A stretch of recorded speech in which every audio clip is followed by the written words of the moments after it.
Hi, my name's Adrienne Hendricks, and I'm a saddle maker outside of Boise, Idaho. And it's a little cold outside, so I thought I'd just spend some time in the shop sharing with you how I take tracings for the measurements that I do.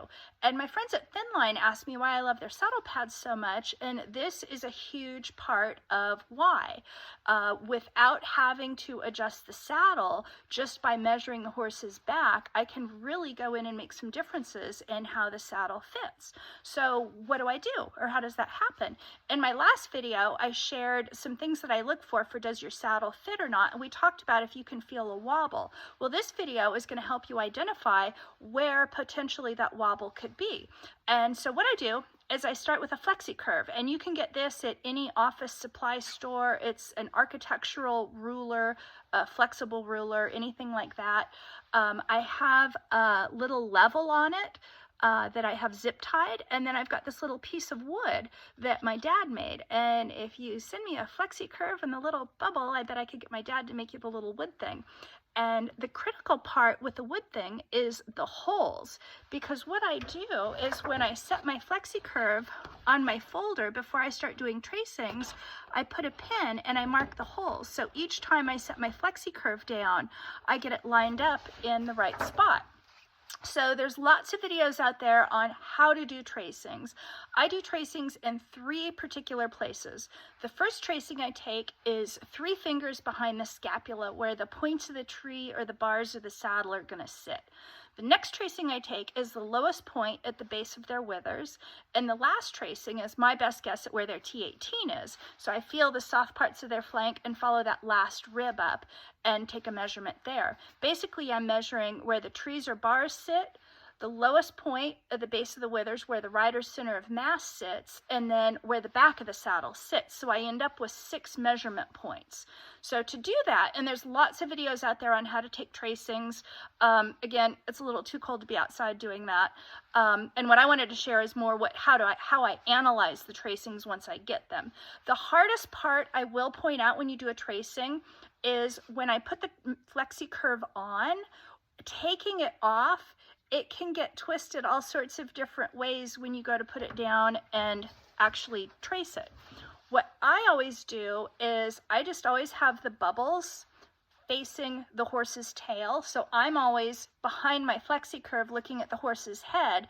And when I take it off, the right side stays on the right side. And then when I lay it down on my paper, I ensure that the right side stays on the right and the left stays on the left. And you'll see why that's important here in a few minutes.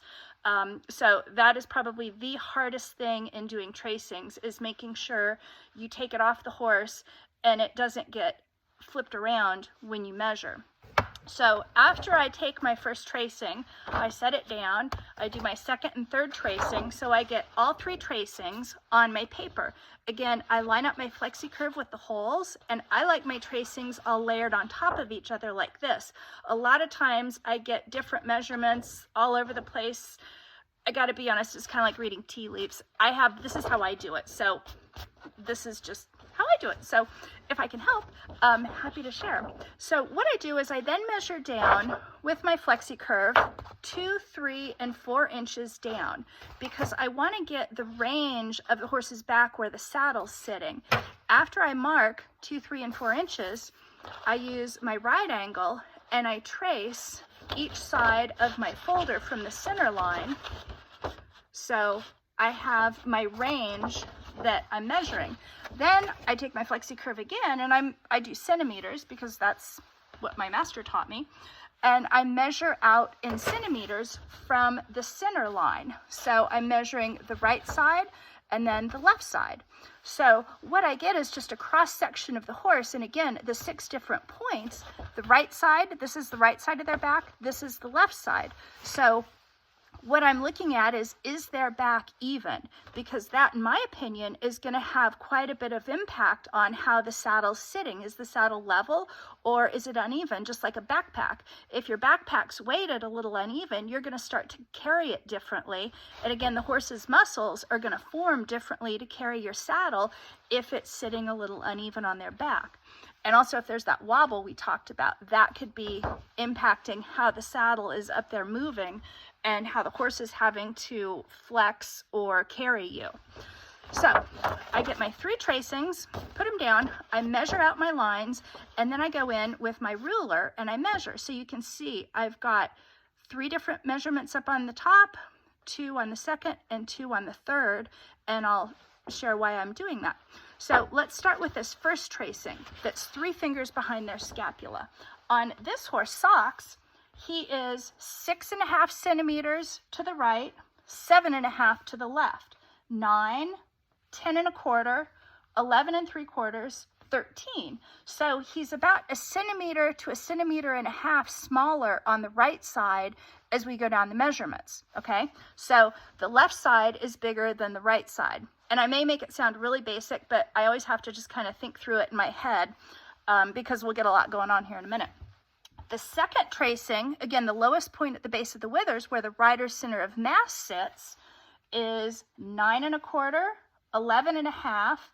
The saddle or bars may or may not be into range on this next measurement.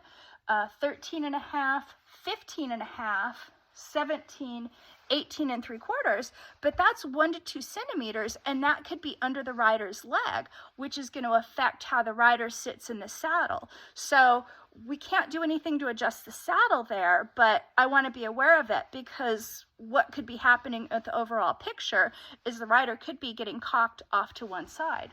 And then the last measurement, again, where the back of the saddle is, Socks is 13, 16. So there's 3 centimeters difference in the back of the saddle on the right side. So across the board with Socks, he starts off about 1 to 1.5 to 2 centimeters smaller on the right front and increases to 3 centimeters smaller on the back right.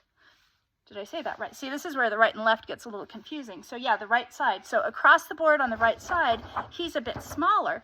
That's where I'm going to go in with my thin line pad and my shims because I'm going to assume the saddle's even. And what I'm going to do is I'm going to put 1 shim in the front. Actually, I'm going to put 1 shim on the whole part of the thin line. And this is what I love about thin lines because I don't have pockets. I can just get creative with the pads and put them wherever I need them. So I'm going to start with 1 and layer 2 or 3 or maybe even 4 to the back to make up the difference. Now, I don't want to get too aggressive in shimming. This is just an educated guess. It is not an exact science, but if I can see the saddle tipping or when I'm up there and I'm feeling on the pommel and the cantle, if I can feel a wobble, this is how I go to see what's causing that wobble. So, and again, with my thin line, build it up, and I'm going to see this as a muscular issue, just like if my backpack was uneven, okay? Once I get it all even, it's going to take me a little while as I start moving. My muscles are going to balance out, and over time, his back, I'm hoping, should even out. So in, say, 2 or 3 weeks, I can put the saddle on without any pads and see if there's still the wobble or if it's still canted to the right and make adjustments. As his muscle starts to develop, I can start pulling a layer or 2 out of my thin line because over time, I want to open it up and leave room for the muscles to develop as he evens out. That's again why I love the thin lines, because this is a temporary solution to a short-term problem, is how I'd see it. Another thing that's interesting is when you think about it, so Socks is smaller on the right side. What can happen with the saddle, because they all have the gullet or the channel, is the saddle can either tip to the right or it can self-center to the left. And what I hear a lot of times is people are saying, my saddle keeps slipping to the left, so I keep adding shims and it keeps pulling it to the left more. And what's happening is because you've got the empty place, I don't know how to show this, in the saddle, the gullet, that it's going to center over to the wider area. So I hope that makes sense, but that's one of 2 things. I know it's 50-50, but it's amazing if when you do the measurements, that's what helps me solidify. Okay, I'm going to lift the right side and let's see if that helps. Another thing that I love to do with my tracings is over time, I do it, because it's fun to have pretty colors, I do different colors each time I do a tracing. So here is time, and I've been measuring time for quite a while, and it's really fun because each time I measure, I can see how her back has changed, and I'm going to write the date in a different color up here. And we're about ready to do a new folder for time, but it's been really helpful to see through training and adjusting the saddle and weather conditions how her back has changed. So again, I am happy to help. I really love helping people learn how to help their horses be more comfortable and help their saddles fit. This is what I like to do. A lot of times I think the analysis piece of the tracings, we might not know what to do with them, but this is what I do with them, and it kind of helps me. Again, there's a lot of other philosophies and a lot of things out there, but this is kind of my go-to. And again, the reason I love the thin lines are because they can help me come up with a very quick short-term solution to stabilize my saddle so my horse can be more comfortable. And then in 2 or 3 months, you can go out and measure again and get an idea. Are you improving their back? Is it becoming more even, or do we have some other problems happening? I'm available if you have any questions. You can also go online and use the code Adrienne15. That's ADRIENNE15, and you can get a 15% discount. Great in time for Christmas or spring show season. So I hope this helps, and I hope you and your horse have a very happy and comfortable ride. Thanks so much.